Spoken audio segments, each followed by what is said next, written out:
Many people are asking me, how much is a procedure going to cost? Well, that depends. It depends on the severity of your hair loss. Do you have a crown to cover? Do you have a hairline to rebuild? Our procedures can range from $5,000 to $18,000.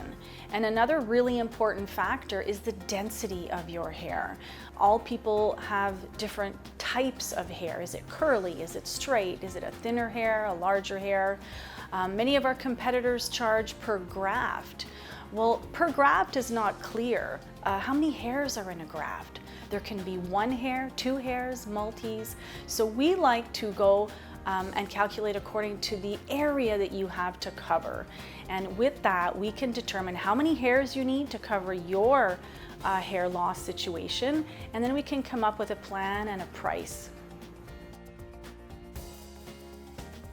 I believe that it is worth it. The cost, the surgery, you know, the post-op. It's worth it. Having my hair is definitely worth it. Don't let cost hold you back. If needed, we have same-day financing and different options. We will help you grow your hair back.